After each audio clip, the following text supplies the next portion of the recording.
Dogs are pre-wired to push back against pressure.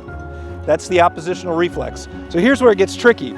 We have to observe where we are, orient ourselves, decide what we're going to do, and then act, go do it.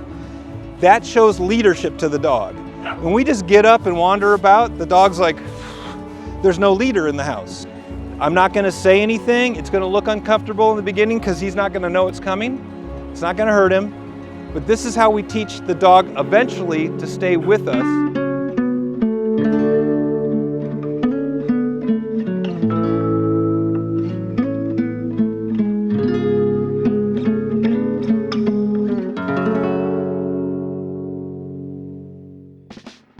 All of our dogs have this pre-wired. It's called the oppositional reflex. So if you sit down at the couch and your dog kind of leans against you, if you feel your dog leaning against you, dogs are pre-wired to push back against pressure.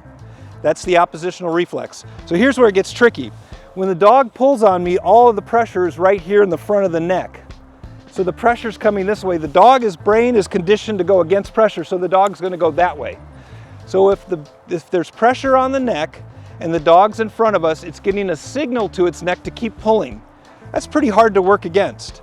So we want to give ourselves a chance to not have that happen. See, right now, there's so much pressure for Toby. Toby wants to go forward. I can feel the pressure on Toby's body. So I'm going to move this up just a little bit under the ears. Hi. So it's right there. Now this is 15 feet. This is what's called long line training. When I have a dog that's pulling way ahead of me, I want to teach the dog in that same way how to follow me. So because Toby's a righty, I'm going to put this in my left hand over my thumb,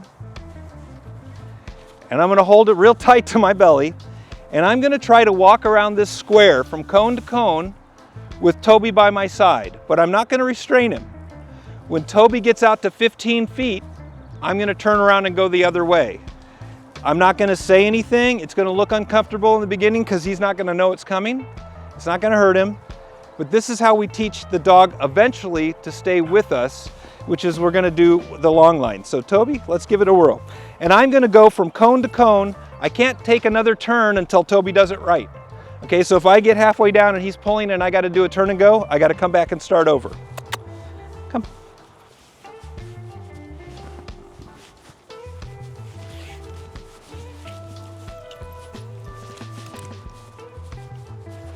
Sit.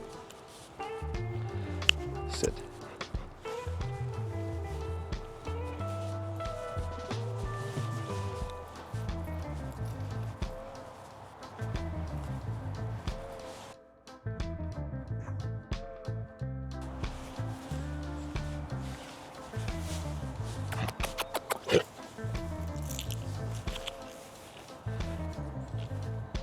Sit.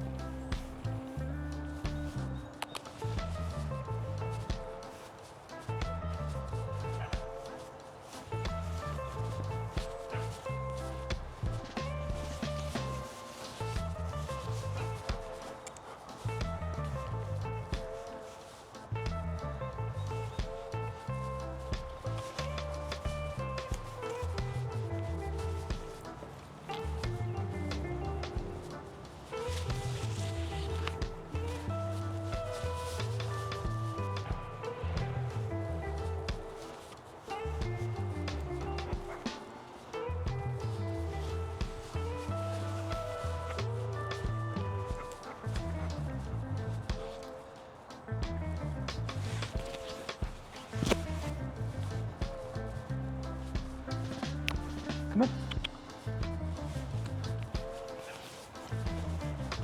Toby really wants to be a lefty. Did you notice this?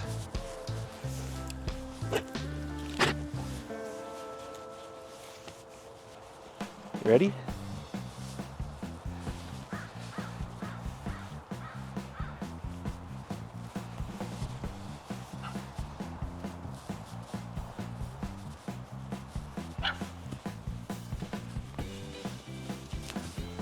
I know. You gonna do it this time? Come.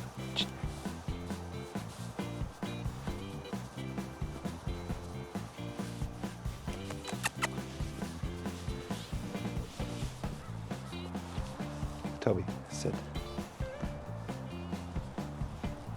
Come.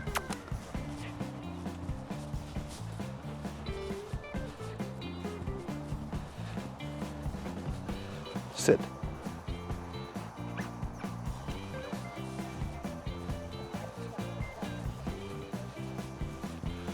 Took 4 times, right, all the way around, but this one was completely different than the first one. And this is what it's going to look like. It's not going to happen like that. Like we always want to get to the dog training place and go, just tell me the answer. The answer is we learn how to do this together. You pay attention to me and I pay attention to what we're going to do. There's a concept called the OODA cycle. OODA. Stands for observe, orient, decide, act. We have to observe where we are, orient ourselves, decide what we're going to do, and then act, go do it. That shows leadership to the dog. When we just get up and wander about, the dog's like, there's no leader in the house. When we have a purpose, there's leadership. So when you get here next time, I want to encourage you to behave like that. When you show up, leave your dog in the car. Come out calmly, set your chairs down, talk to the humans, put your mat out, go back, get your dog out, make your dog comply with you. Walk calmly over here. That's the OODA cycle. You don't realize you do this all the time. Before you left to come here, you probably did the OODA cycle 3 or 4 times, just not thinking about it that way.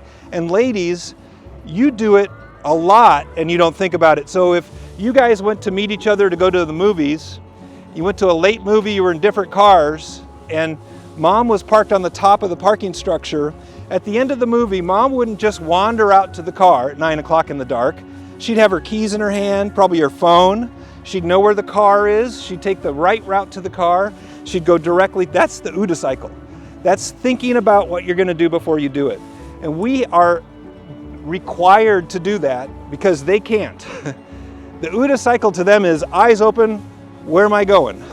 So they need us to do that for them.